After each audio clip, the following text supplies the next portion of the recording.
வணக்கம், நான் உங்களுடைய சரவணகுமரன் ஐஆர்எஸ்.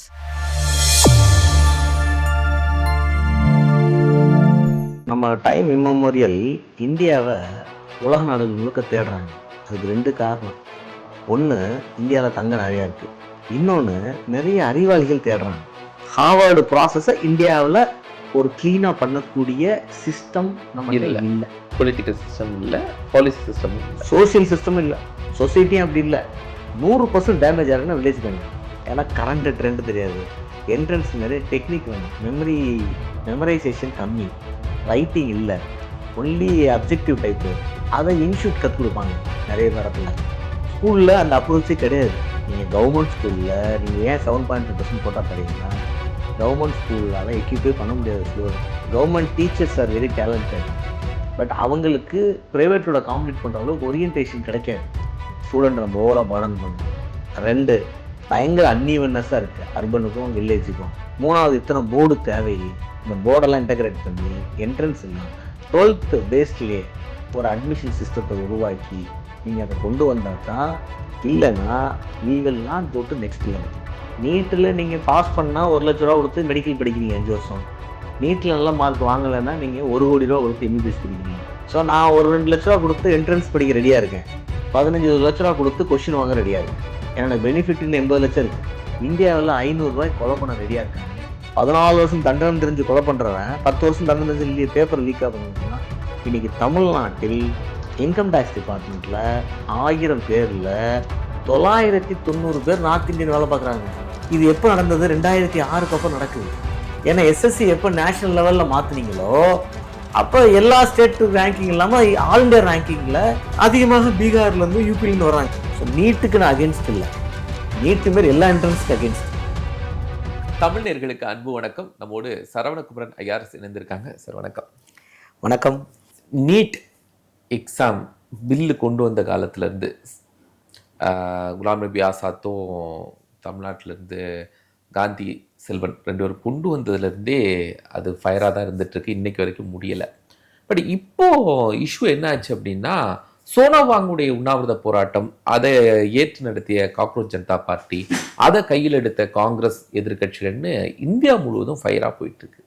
இப்போது நடிகர் சல்மான் கான் ஒரு விஷயம் சொல்கிறார், இந்தியாங்கிறது எஜுகேஷனல் கேபிட்டலாக மாறணும் அப்படின்னு. இந்த போராட்டத்தின் மூலமாக எஜுகேஷன் கேபிட்டல்னு அவர் எதை மையப்படுத்தி சொல்கிறாரு? இல்லை, ஒரு நடிகர் சல்மான் கானுடைய கருத்து வரவேற்க வேண்டியது தான். அதாவது இது 2 விதமாக நம்ம பார்க்கலாம் இந்த பிரச்சனையை. ஒன்று எஜுகேஷ்னல் இஷ்யூவாக பார்க்கலாம், 2வது பொலிட்டிக்கல் இஷ்யூவாக பார்க்கலாம். இப்போ நான் சல்மான் கான் சொல்கிறது எஜுகேஷ்னல் இஷ்யூவாக எடுத்துக்கிறேன். ஏன்னா அவர் பொலிட்டிக்கல் இஷ்யூ அதை சொன்னால் சரியாக வராது. நம்ம டைம் இம்மெமோரியல் இந்தியாவை உலக நாடுகள் முழுக்க தேடுறாங்க. அதுக்கு 2 காரணம். ஒன்று, இந்தியாவில் தங்கம் நிறையா இருக்குது, நிறைய அரசர்கள் தேடினது காரணம் தங்கம் நிறையா இருந்ததுன்னு. இன்னொன்று, நிறைய அறிவாளிகள் தேடுறாங்க. சைனாவிலேருந்து மேற்கில் போனால் தான் அறிவு வளருங்கிறது சைனாவில் இருக்கிற ஒரு நம்பிக்கை. சைனாவுக்கு மேற்க நம்ம ஓகே. ஸோ அறிவு வேணும், மேற்கு நோக்கி போவோம் அப்படின்னு அவங்க ஒரு நம்பிக்கை வச்சுருக்காங்க. ஸோ ஏகப்பட்ட நம்ம என்டையர் நம்ம புத்திசம் அப்படி போனது தான். புத்திசம் இந்தியன் விஷயங்களை தேடி அவங்க வந்து கற்றுக்கிட்டு அங்கே போய் அவங்களுக்கு தக்கபடி டெவலப் பண்ணுறாங்க. இப்போ நம்ம வெஸ்ட் நோக்கி போகிறோம், கற்றுக்கணும், நம்ம கற்றுக்க போகிறோம். ஸோ அன்னைக்கு உலகம் வந்து பாதிக்கு மேலே உலகம் வந்து ஒரு இருட்டான காட்டுக்குள்ளே இருந்த காலங்கள். ஆஃப்ரிக்கா, யூரோப்பு பாதியில் இருந்த காலத்தில் நாலந்தா இந்தமாரி யூனிவர்சிட்டிஸ் எல்லாம் வந்து ஒரு யூனிவர்சிட்டி ஃபார்மில் இந்தியாவில் எஸ்டாப்ளிஷ் ஆகி இங்கே இருக்கிற நாலேஜ் அண்ட் இது வந்து போயிருக்கு. நம்ம சயின்ஸ் அண்ட் டெக்னாலஜின்னு நம்ம சொல்ல முடியாததை, பட் அதை வந்து நம்ம டெஃபினட்டாக ஃபிலாசபி, லைஃப் ஸ்டைலு, இந்த விஷயங்களை நம்ம அதை அன்றைக்கி தேவையான விஷயமாக ஆக்கணும். ஸோ நமக்கு ஜெனட்டிக்கலாகவும் ஒரு அமைப்பு ரீதியாகவும் எஜுகேஷனுடைய ஒரு ஹெட் குவார்ட்டர்ஸாக மாறக்கூடிய ஒரு அமைப்பு இருந்திருக்கு. ஸோ நம்ம வெளியில் படிக்கிறத தாண்டி இங்கே வந்து எஜுகேஷன் படிக்க வைக்கிற அளவுக்கு நமக்கான மைண்ட் செட்டும் அந்த குருகுலம் அந்த கான்செப்ட் அதை இன்னும் மாடிஃபை பண்ணி மாடர்ன் டேஸுக்கு பண்ணலாம். எனக்கு தெரிஞ்சு இந்தியாவில் வந்து ஒரு 55,000 பேர் ஃபாரினர்ஸ் படிக்கிறதா ஒரு ஸ்டாட்டிஸ்டிக்ஸ் நான் ரீசெண்டாக பார்த்தேன். மெயினாக வந்து ஆஃப்ரிக்கன் கண்ட்ரீஸ்லேருந்து இருக்காங்க. ஸோ இதை வந்து இப்போ நீங்கள் யூஎஸில் பார்த்தீங்கன்னு வச்சுங்க, யூஎஸில் வந்து நம்பர் 1 அதிகமாக படிக்கிறது சைனீஸு, அடுத்து இந்தியன்ஸில் அதிகமாக படிக்கிறது தெலுங்குஸ், அப்புறம் தமிழ்ஸ். ஸோ இதுதான் நம்ம. ஸோ இவங்கெல்லாம் அது ஒரு பெரிய எக்கனாமி. ஏன்னா அவங்களே இன்ஸ்டியூஷன் பார்த்தீங்கன்னா 300 வருஷம் ஓல்டு. ஆக்ஸ்ஃபோர்டு, கேம்பிரிட்ஜ் எல்லாமே 300 இயர்ஸ் ஓல்டு யூனிவர்சிட்டி. ஸோ அங்கெல்லாம் வந்து ஒரு பணம் கட்டி படிக்கிற அளவுக்கான அது வந்து அவங்க ஒரு ரெவன்யூ மாடலாகவே அது வச்சுருக்காங்க, ஓரியன்ட் ஆகிடுச்சு. ஸோ ஏகப்பட்ட ஒரு ஃபாரின் ஏர்னிங்ஸ் அவங்களுக்கு அதில் வந்துட்டுருக்கு. அவங்க ஒரு பெரிய சிஸ்டத்தை மெயின்டைன் பண்ணுறாங்க, சம்பாதிக்கிறாங்க, நல்லா பண்ணுறாங்க. ஸோ அந்த மாதிரி அளவுக்கு இந்தியாவை கொண்டு வரணும்னு அவர் சொல்கிறாரு. நமக்கு ஆனால் அதுக்கான வாய்ப்புகள் நமக்கு இருக்குது. ஆனால் நம்ம அது வரைக்கும் பயணிக்கிறோமா, இது வரைக்கும் பயணிச்சிருக்கோமா, இல்லை பயணிக்கிற மாதிரி ஏதாவது நம்ம பண்ணிகிட்டு இருக்கோமா அப்படிங்கிறது நமக்கு முன்னாடி இருக்கிற கேள்விக்குறியாக நான் பார்க்குறேன். ஸோ இந்த போராட்டங்கள், ஸோ எஜுகேஷன் ரீதியாக பார்க்கணும். இந்தமாரி போராட்டங்கள் வந்து நீங்கள் இந்தியாவை தவிர எந்தெந்த கண்ட்ரியில் பார்க்குறீங்க? இப்போ யூரோப்பில், யூகேல, லண்டனில், அமெரிக்காவில் இந்தமாரி என்ட்ரன்ஸு, கொஷின் லீக்கு இந்தமாரி ஏதாவது போராட்டத்தை ரீசெண்டாக பார்த்தீங்களா? பெருசாக நமக்கு ரீச் ஆகும். ஏன் அப்படின்னா இப்போ ஹார்வர்டு, கேம்பிரிட்ஜு, ஆக்ஸ்ஃபோர்டு இதெல்லாம் தனித்தனி அட்டானமஸ் இன்ஸ்டியூஷன். அவங்க பாலிசியில் இங்கே நம்ம மெரிட்டு மேலே நமக்கு ஒரு மோகம் இருக்குங்க. மெரிட்டு முக்கியமானது. அவங்க மெரிட் வச்சுருக்காங்க. ஹார்வர்டில் மெரிட் சிஸ்டம் இருக்குது, ஆனால் ஃபீஸ் ஜாஸ்தி. ஆனால் அவங்க மெரிட்டில் எப்படின்னா, நீங்கள் ஜிமேட்டோ, ஜிஆர்இ எழுதுறீங்க, இல்லை இந்தமாதிரி எக்ஸாம் எழுதுறீங்க, அதில் உங்கள் ஸ்கோர் நீங்கள் டாப்பர்னால உங்களுக்கு கொடுப்பாங்க, உங்களுக்கு அடுத்த மாணவனுக்கு கொடுக்க மாட்டாங்க அப்படின்னு கிடையாது. ஹார்வர்ட்லேயோ எந்த ஐவி லீக் ஸ்கூல்லையும் கிடையாது. சரி, நீங்கள் ஜிமேட்டில் வந்து எனக்கு ஸ்கோர்லாம் மறந்துடுச்சு. இப்போ ஜிமேட்டில் வந்து ஃபார் எக்ஸாம்பிள் நீங்கள் வந்து ஒரு 500, 6 அப்படின்னு வச்சுக்கோங்க. ஒருத்தர் 450 எடுத்துருக்காருன்னா உங்களுக்கு தான் ஹார்வர்டு கிடைக்கணும், அவர் கிடைக்கக்கூடாது. ஆனால் ஹார்வர்டு அட்மிஷன் ப்ராசஸ் அப்படி கிடையாது. மார்க்கு ஒரு எலிஜிபிலிட்டி கிரிட்டீரியா. மார்க்கை தாண்டி உங்களுடைய மற்ற ஸ்கில்ஸ் எல்லாம் எவாலுவேட் பண்ணுறாங்க.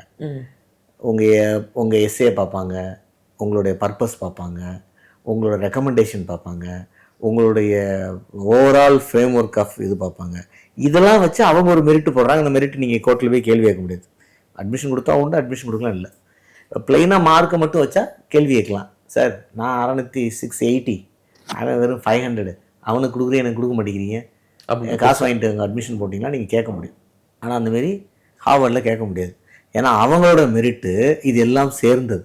இப்போ இந்தியாவில் அந்தமாரி மெரிட் சிஸ்டத்தை பண்ணுறது என்ன பிரச்சனைனா, அந்த சிஸ்டம் நேச்சுரல் லெவல் ஆகிடுச்சு ஹார்வர்டில். இங்கே என்ன பிரச்சனைனா, நீங்கள் மார்க்கை இக்னோர் பண்ணிவிட்டு வேறு ஒரு ஃபேக்டர்ஸ் வச்சு டிசைட் பண்ணால் அதில் பாலிட்டிக்ஸ் வந்துடுது, ரிலிஜன் வந்துடுது, காஸ்ட் வந்துடுது, இந்த இன்ஃப்ளூயன்ஸ் வந்துடுது, பொலிட்டிக்கல். அதாவது ஹார்வர்டு ப்ராசஸை இந்தியாவில் ஒரு க்ளீனாக பண்ணக்கூடிய சிஸ்டம் நம்ம இல்லை.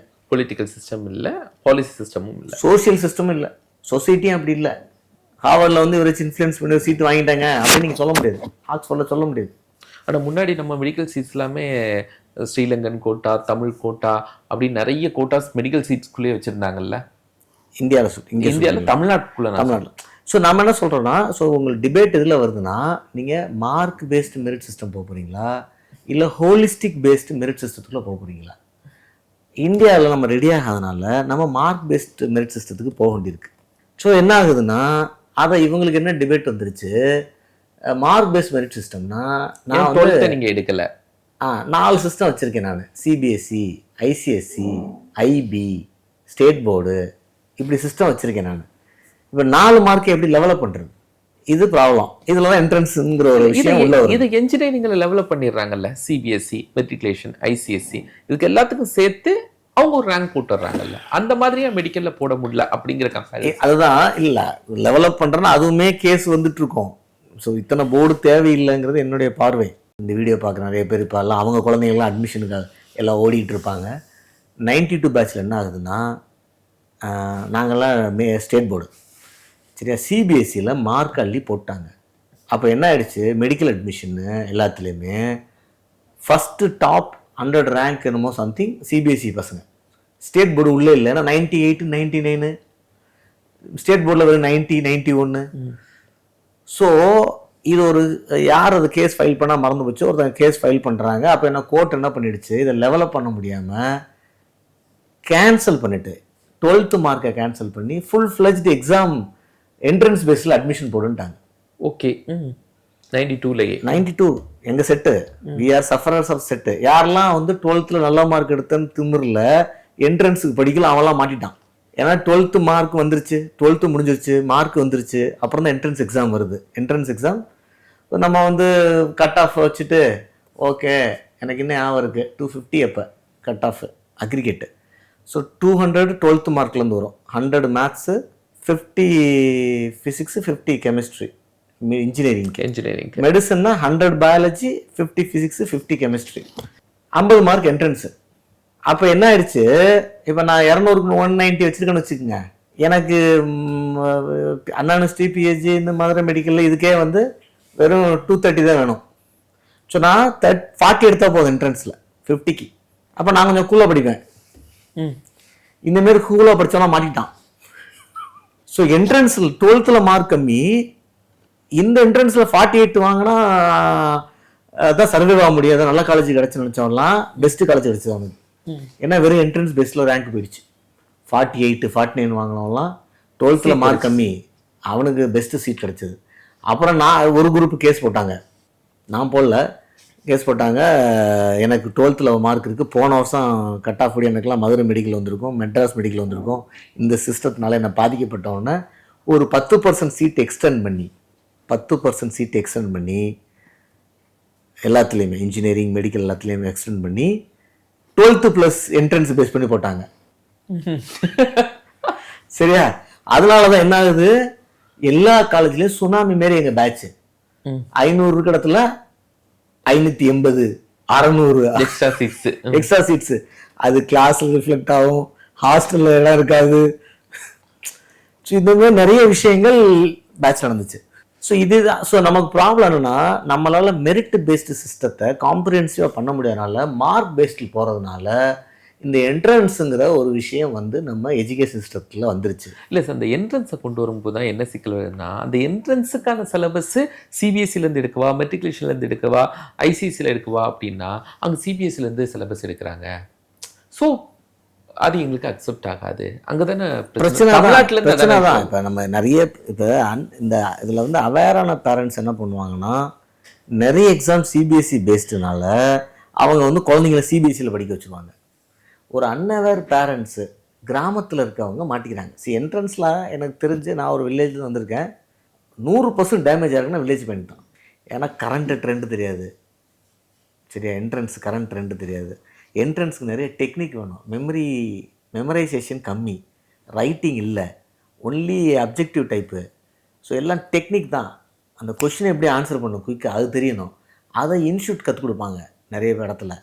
ஸ்கூலில் அந்த அப்ரோச்சே கிடையாது. ஒரு விஷயத்த வேகமாக பண்ணுறது ஸ்கூலுடைய டீச்சிங் கிடையாது. ஒரு விஷயத்த ரொம்ப லாங்காக லென்த்தாக டிஸ்கிரிப்டிவ் எழுத சொல்லி கொடுத்துட்ருக்காங்க. ஒரு வில்லேஜ் போய் அங்கே படிச்சுட்டு வந்துட்டு என்ட்ரன்ஸில் குயிக்காக பண்ணுறான்னு பார்த்தா பாதி கொஸ்டின் அட்டன் பண்ண மாட்டான். இதுதான் அதில் இருக்க பிரச்சனை, பயம். சரியா? ஏன்னா என்னோடய பர்சனல் எக்ஸ்பீரியன்ஸு, நாங்கள் 9th படிக்கும்போது முதல்ல அந்த டேலண்ட் எக்ஸாம்னு வைப்பாங்க அந்த காலத்தில். இப்போயும் இருக்குது, டேலண்ட் ஸ்காலர்ஷிப், நேஷ்னல் ஸ்காலர்ஷிப்னு ஒன்று வைப்பாங்க. எங்களுக்கு எப்படி அந்த எக்ஸாம்னே தெரியாது. நாங்கள் விருதுநகர் கேவிஎஸ் ஸ்கூலில் வந்து எழுதுகிறோம். எங்கள் ஸ்கூல்லேருந்து 3 பேர், ஒவ்வொரு ஸ்கூல் டிஸ்ட்ரிக்ட்லேருந்து 3 பேர் 4 பேர் வந்து எழுதுவாங்க. 1 hour எக்ஸாம் நினைக்கிறேன், 1 hour 45 minutes. நாங்கள் பேப்பர்லாம் தட்டிக்கிட்டி முடிக்கும்போது 5 நிமிஷம் படிச்சு, திடீர்னு 10 நிமிஷம், next 15 minutes, next 20 minutes announce பண்ணுவாங்க. அந்த கொஷின் எல்லாமே மென்டல் எபிலிட்டி கொஷின்ஸு. இது வந்து படித்ததே இல்லை, நமக்கு சிலபஸே தெரியாது. என்னடா நம்ம 8th படித்தது 9th படித்து வச்சு கேள்வி வைப்பான்னு பார்த்தா என்னென்னமோ மேத்தமெட்டிக்கல் மென்டல் எபிலிட்டியாக இருக்கேன்னு ஒன்றும் தெரியாமல் தகரான்னு சரி 45 கொஷின் ஆன்சர் அடிக்கனால தான் நான் அடிச்சிரு அப்படின்னு முடித்தோம். அது நாங்களாம் குவாலிஃபை ஆகலை. ஸோ இது என்ட்ரன்ஸ் வந்து வில்லேஜ் ஸ்டூடெண்ட்டுக்கு இது. ஏன்னா இந்த விஷயங்கள் வந்து சிட்டி. 3வது டெஃபினட்டாக மணி. இன்றைக்கி என்ட்ரன்ஸ் போகும்போது இந்த என்ட்ரன்ஸை நீங்கள் கிளிக் பண்ணிட்டீங்கன்னா, மெரிட்டில் வந்து போயிட்டீங்கன்னா மெடிக்கல் காலேஜில் நீங்கள் 1 லட்ச ரூபாய்க்குள்ள ஃபீஸில் போயிடுறீங்க. இல்லைன்னா நீங்கள் 1 கோடி ரூபா ஃபீஸில் போகிறீங்க 5 வருஷத்துக்கு. அப்போ ஸ்டூடெண்ட்ஸ் பேரண்ட்ஸ் என்ன நினைக்கிறாங்க, மெரிட்டில் போயிட்டா ஏதாவது ஒரு கோச்சிங் இன்ஸ்டியூட்டில் போட்டு படிச்சிட்டான்னா 1 லட்சம் முடிஞ்சிருது, எதுக்கு 1 கோடி ரூபா செலவு பண்ணி படிக்க வைக்கணும் என்ன அப்படின்னு எல்லாத்துக்கும் வரும். அப்போ அவங்க தே டோன்ட் மைண்ட் ஸ்பெண்டிங் ஒரு 5 லட்ச ரூபா ஃபார் கோச்சிங். 2 லட்ச ரூபா 9th படி, 8th படி, 6th படி அப்படின்னு அவங்க வாழ்க்கையும் ஸ்டூடெண்ட்ஸோட வாழ்க்கையும் நம்ம இன்றைக்கி கஷ்டப்படுத்திகிட்ருக்கோம்.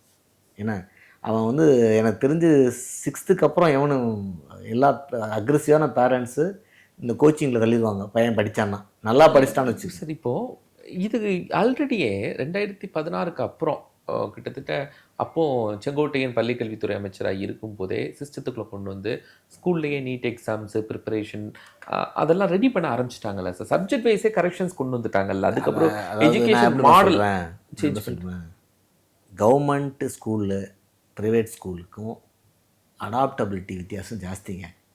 நீங்கள் கவர்மெண்ட் ஸ்கூலில் நீங்கள் ஏன் 7.5% கோட்டா தரீங்கன்னா, கவர்மெண்ட் ஸ்கூல்லால் எக்யூப்பே பண்ண முடியாது ஸ்டூடெண்ட்டை. Government teachers are very talented, but அவங்களுக்கு ப்ரைவேட்டோட காம்படிட் பண்ணுற அளவுக்கு ஓரியன்டேஷன் கிடைக்காது. ப்ரைவேட்டில் வந்து ஒரு மேனேஜ்மெண்ட் தினமும் காலில் உட்காந்து ஸ்டடி பண்ணிட்டு இருப்பாங்க. கவர்மெண்ட்டில் யார் ஸ்டடி பண்ணுவான்னு சொல்லி டிஇஓ எல்லாம் பண்ணுறாங்க, but they can never do equal with ப்ரைவேட்டுக்கு உள்ளே இருக்கிற ப்ரெஷர் வந்து கவர்மெண்ட்டில் வர வாய்ப்பே இல்லை. கவர்மெண்ட்டில் ப்ரைவேட்டில் ஒரு டீச்சர் வந்து எதுக்கு வேலையை விட்டு தூக்குறாங்கிறதுக்கும், ப்ரைவேட்டில் ஒரு டீச்சருக்கு ஏன் 10 லட்சம் சம்பளம் தர்றாங்க, 10 லட்சம் சம்பளம் கொடுப்பாங்க. Can you believe? ப்ரைவேட்டில் அவரால் ஒரு அட்மிஷன் வருது, மேத்ஸில் அட்மிஷன் வருது, ஃபிசிக்ஸில் அட்மிஷன் வருது, கெமிஸ்ட்ரியில் வருதுன்னா நாமக்கல்ல போய் பாருங்கள் என்ன சம்பளம் தர்றாங்கன்னு. அவன் ஐஐடிக்குள்ளே சம்பளம் வாங்கிட்டு இருக்காங்க ஃபேக்கல்ட்டிஸ். கவர்மெண்ட்டு நீங்கள் சென்னையில் பெசன் நகரில் ஸ்கூல் இருந்தாலும் சரி, தூத்துக்குடியில் அந்த இதுக்குள்ளே ஸ்கூல் வச்சுருந்தாலும் சம்பளம் ஒன்று. ஸோ இந்த ப்ரைவேட் ஃபோக்கஸ் கவர்மெண்ட் கொடுக்க முடியாது. சரி நான் அதுதான் சொல்கிறேன் இல்லை, நீங்கள் அதில் திருப்பி இதை சரிப்படுத்துறதுக்கு என்ன பண்ணுறோன்னா, நம்ம வந்து கவர்மெண்ட்டில் ஒரு கோட்டா, இந்த கவர்மெண்ட் ஸ்கூலுக்கு ஒரு கோட்டா. நீங்கள் மெரிட்டை எப்படிலாம் கட் பண்ண முடியுமோ கட் பண்ணி உடைக்கிறீங்க. ஒரு பக்கம் நம்ம ரெப்ரசன்டேஷன் கொடுக்குறது வேண்டி இருக்குது, வில்லேஜ் ஸ்டூடெண்ட் கொடுக்கணும், அவன் பாதிக்கப்படுறான். ஆனால் அதை கட் பண்ணும்போது என்ன ஆகுதுன்னா மெரிட் அடி வாங்கும். ரெண்டாவது ஸ்டூடெண்ட்ஸ்குள்ள நிறைய பயாஸ் வரும். இப்போயே நிறைய பயாஸ் இருக்குது ரிசர்வேஷன் சிஸ்டத்தில் ஸ்டூடெண்ட்ஸ்க்கு. இப்போ வர கிட்ஸுக்கு, ஜென் இசட் கிட்ஸுக்கு எதுக்கு ரிசர்வேஷன் கொடுக்கணும் அப்படிங்கிற கேள்விக்கு பதில் கிடையாது. என் கூட தான் படித்தான், என் ஸ்கூலில் படிக்கிறான், சென்னையில் என் பக்கத்தில் உட்காந்து படிக்கிறான். நான் அவனு எல்கேஜிலேருந்து இங்கிலீஷ் மீடியத்தில் படிக்கிறோம். 2 பேரும் சிபிஎஸ்சி ஸ்கூலு. அவங்க அப்பா கவர்மெண்ட் சர்வெண்ட்டு, எங்கள் அப்பா ப்ரைவேட்டில் இருக்கார். 12th அவன் என்னையோட 50 மார்க் கம்மி. ஆனால் அவன் ஐஐடிக்குள்ளே போயிட்டான், நான் போகல. என்ன எனக்கு அவனுக்கு என்ன லைஃப்பில் வித்தியாசம்? இந்த கேள்விக்கு உண்மையில் பதில் இல்லை. Now the time has come, அதை ரீவிசிட் பண்ண வேண்டிய இடத்துல நம்ம இருக்கிறோம். சார் அந்த ரீவிசிட் பண்ணுற இடத்துல நீட்டுக்கு மட்டும்தான் ஒரு பெரிய சேலஞ்சு. இது வந்து இது வந்து பொலிட்டிக்கலாக நீங்கள் கேட்குற கேள்வி, இதுக்கு ஆன்சர் அரசியலில் எஜுகேஷனில் கிடையாது, இது பாலிட்டிக்ஸ். ஸோ நம்ம எஜுகேஷன் எப்படி கன்க்ளூட் பண்ணுறோன்னா, நீங்கள் வந்து அன்லஸ் என்ட்ரன்ஸுங்கிற விஷயம் தப்பு, ஸ்டூடெண்ட் நம்ம ஓவராக பர்டன் பண்ணுறோம். 2 பயங்கர அன்இவன்னஸாக இருக்குது அர்பனுக்கும் வில்லேஜுக்கும், சரியா? 3வது இத்தனை போர்டு தேவையில்லை. இந்த போர்டெல்லாம் இன்டகிரேட் பண்ணி என்ட்ரன்ஸ் இல்லாமல் 12th பேஸ்ட்லேயே ஒரு அட்மிஷன் சிஸ்டத்தை உருவாக்கி நீங்கள் அதை கொண்டு வந்தால் தான் அட்லீஸ்ட் யூஜிக்கு, பிஜிக்கு நீங்கள் என்ன வேணால் வச்சுக்கலாம். இல்லைன்னா we will not go to next level. So நீட்டுக்கு நான் அகென்ஸ்ட் இல்லை, நீட்டு மாரி எல்லா என்ட்ரன்ஸுக்கு அகென்ஸ்ட். இல்லைன்னா என்ட்ரன்ஸில் மேக்ஸிமம் ஒரு நீங்கள் பழைய மாடல் இருக்குது பாருங்கள், 12th 200 மார்க்கு, என்ட்ரன்ஸுக்கு 50 மார்க்கு, ஒரு 25% வெயிட்டேஜ், 30% வெயிட்டேஜ், இது ஓகே. அது இல்லாமல் நம்ம ஒரு எஜுகேஷன் சிஸ்டத்தை எடுத்துகிட்டு போனோம்னா, இந்த என்ட்ரன்ஸில் we are actually bleeding the economy, we are bleeding the students. Sir இப்போ இது ஜென்ரலாக வச்சுக்கோங்க. இப்போ நீட்டு நீங்கள் சொல்லுங்கள், நீட்டில் இப்போது நீங்கள் யூபிஎஸ்சி எக்ஸாம்ஸ் நீங்கள் எழுதியிருக்கீங்க, நிறைய பேரை ட்ரெயின் பண்ணி உங்கள் ஸ்டூடெண்ட்ஸாக நிறைய பேர் யூபிஎஸ்சி ஆஸ்பிரண்ட் ஆகி போஸ்டிங்ஸ் வாங்கியிருக்காங்க. அதே மாதிரி நீங்கள் ஜேஇ மெயின்ஸ் எக்ஸாம்ஸ் பார்க்குறீங்க, ஜேஇ அட்வான்ஸ்டு எல்லா எக்ஸாம்ஸும் பார்க்குறீங்க. எங்கேயும் இந்த மாதிரி கொஸ்டின்ஸ் லீக் ஆகிடுச்சு, எக்ஸாம்ஸை கேன்சல் பண்ணோம். இப்போது இன்னைக்கு பாஜகவுடைய முன்னாள் தலைவர் அண்ணாமலை கூட என்ன சொல்கிறாரு, நான் நீட்டுக்கு ஆதரவு தெரிவிக்கிறவன் தான், ஆனால் இந்த மாதிரி கொஸ்டின் லீக் ஆகுறது இருக்குல்ல, அது இந்த குழந்தைங்களை பதட்டப்படுத்துது, அதுக்கு நான் இன்னைக்கு எதிராக நான் இருக்கிறேன் அப்படிங்கிறாரு. அதுக்கு தான் இன்னைக்கு சோனோவாங்கும் அவர் நிற்கிறார். அவர் நீட்டுக்கு எதிரான சென்டென்ஸ் போடல, கொஸ்டின்ஸ் லீக் ஆகுறது தான். ஸோ நீட்டில் மட்டும் எந்த ரூட்டில் கொஸ்டின்ஸ் லீக் அவுட் ஆகுது? எக்கனாமி தான். திருப்பி எக்கனாமி. நீட்டில் நீங்கள் பாஸ் பண்ணால் 1 லட்ச ரூபா கொடுத்து மெடிக்கல் படிக்கிறீங்க 5 வருஷம். நீட்டில் நல்ல மார்க் வாங்கலைன்னா நீங்கள் 1 கோடி ரூபா கொடுத்து எம்பிபிஎஸ் படிக்கிறீங்க. ஸோ நான் ஒரு 2 லட்ச ரூபா கொடுத்து என்ட்ரன்ஸ் படிக்க ரெடியாக இருக்கேன், 2 லட்ச ரூபா செலவு பண்ணி என்ட்ரன்ஸுக்கு செலவு பண்ண ரெடியாக இருக்கேன். 15 லட்ச ரூபா கொடுத்து கொஷின் வாங்க ரெடியாக இருக்கேன். ஏன்னா எனக்கு பெனிஃபிட் இன்னும் 80 லட்சம் இருக்குது. நான் 1 கோடி கொடுத்தாலும் எம்எம்சியில் வாங்க முடியாது சீட்டு, மெட்ராஸ் மெடிக்கல் காலேஜில் வாங்க முடியாது. ஆனால் கொஷின் பேப்பர் வாங்கினா எம்எம்சியில் சீட்டு வாங்கிடுறேன். நீங்கள் எக்கனாமியை க்ரியேட் பண்ணுறீங்களா இல்லையா? You are allowing a system to thrive. நீங்கள் இது எப்படின்னா, வெள்ளிக்கிழமை ஈவினிங் வந்து ஈசிஆரில் வந்து 2 போலீஸ் டீமை போட்டு தண்ணி அடிச்சவங்களாம் போடுறான்னு சொல்கிற மாதிரி. அவன் வெள்ளிக்கிழமை ஈவினிங் அப்பா வேலையை முடிச்சுட்டு ஒரு லைட்டாக குடிச்சிட்டு வீட்டுக்கு போய் ரிலாக்ஸாக தூங்கணும்பா அவனை, அவன் வீட்டுக்கு பக்கத்தில் பார் இருக்காது, இல்லைங்க சிஸ்டம் செட்டப் இருக்காது, இங்கே லைட்டாக சாப்பிட்டுட்டு போகலான்னா அவனை உங்களுக்கு நல்லா தெரியும் வெள்ளிக்கிழமை ஈவினிங் குடிச்சிட்டு வருவா கரெக்டாக பிடிக்கலான்ட்டு. ஓயாமா நைட்டு சனிக்கிழமை நைட்டு எல்லாரும் ஈசிஆர்லேருந்து வருவானுங்க, அட்லீஸ்ட் 10 வண்டியில் 5 வண்டி குடிச்ச வண்டி இருக்கும். அதுக்கு நீங்கள் என்ன பண்ணுறீங்க, கேஸுக்காக பிடிக்கிறீங்க. You are creating a system to perform wrongly. அதுக்கப்புறம் சிஸ்டத்தில் அட்மினிஸ்ட்ரேஷனில் இருக்கிற லூப் ஹோல்ஸை பயன்படுத்தி ஒரு டீம் கொஷின் பேப்பர் திருட ட்ரை பண்ணுது. வெளியில் ஒரு குரூப்பு, உள்ள ஒரு குரூப்பு, அதை ஹெல்ப் பண்ணுறதுக்கு, அவனுக்கு ஹெல்ப் பண்ணுறதுக்கு இன்ஸ்டியூஷனில் யார்கிட்ட கொஷினை ஈஸியாக வைக்க முடியும்?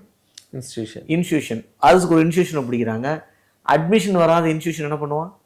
அட்மிஷன் வர இன்ஸ்டியூஷன் ப்ராப்ளம் இல்லை, அவன் நீட் கோச்சிங் வச்சுருக்கான், நல்லா நடத்திட்டு போகிறான், 500 அட்மிஷன் வந்துருச்சு, லைட்டு ஃபேன்லாம் போட்டேன், ஸ்டூடெண்ட்டுக்கு புக்கெலாம் கொடுத்தேன், ஒன்றும் அட்மிஷன் வர மாட்டேங்கி.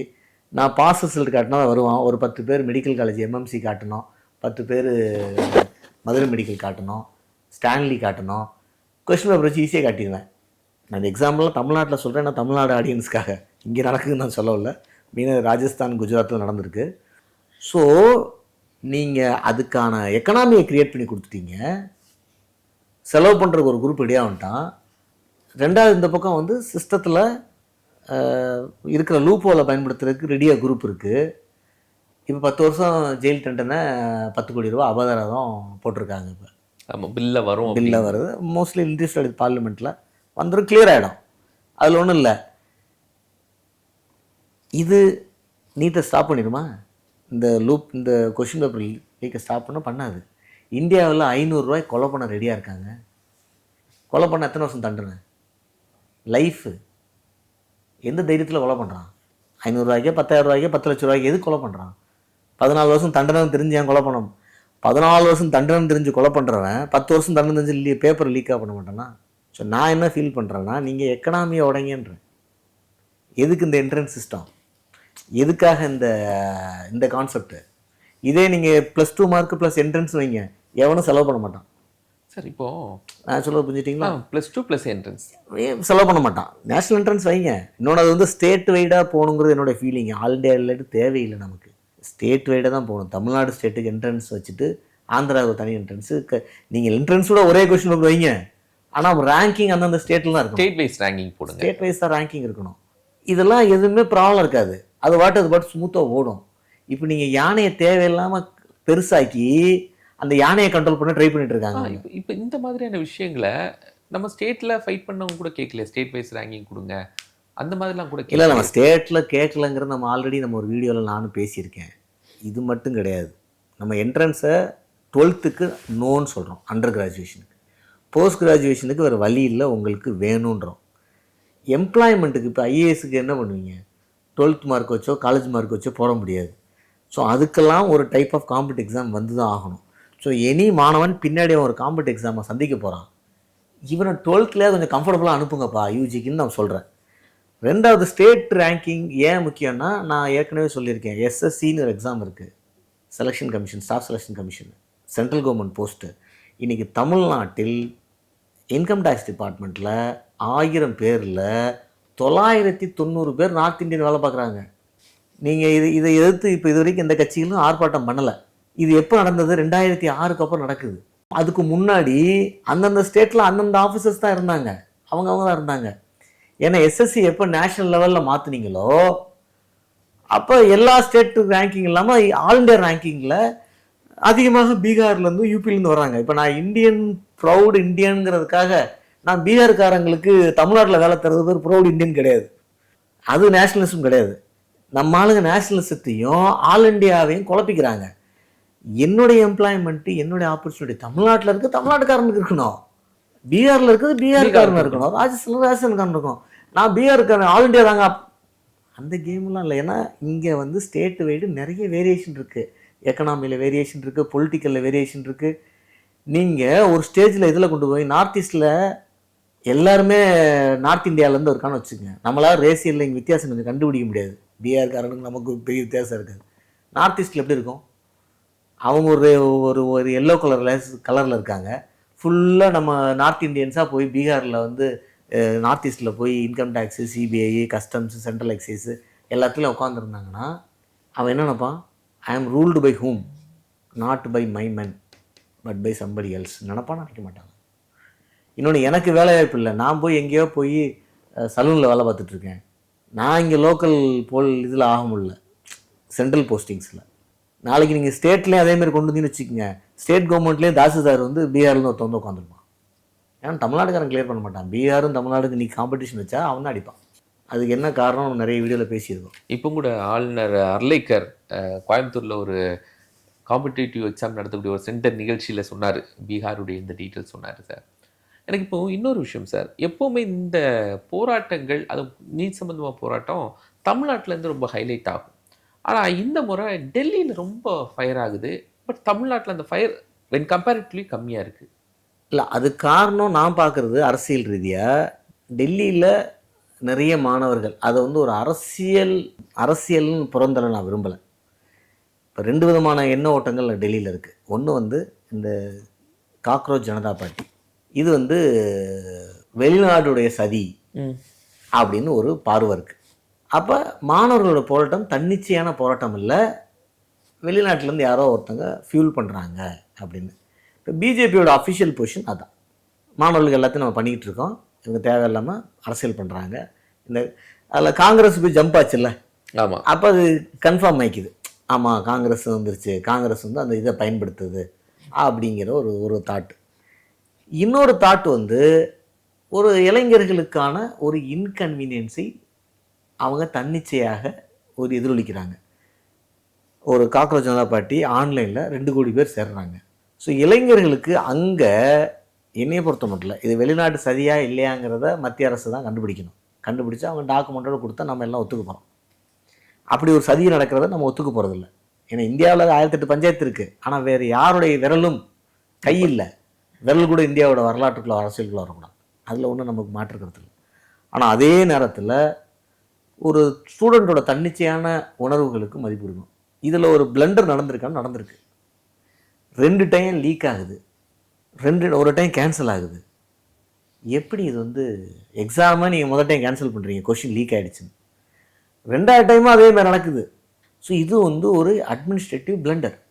ஸோ அந்த இடத்துல மத்திய அரசு கொஞ்சம் முடிவு எடுத்து இதுக்கு யார் காரணம். இப்போ ஒரு 50 பேரை சஸ்பெண்ட் பண்ணியிருக்காங்க எக்ஸாமினேஷன் ஏஜென்சியில், NTA.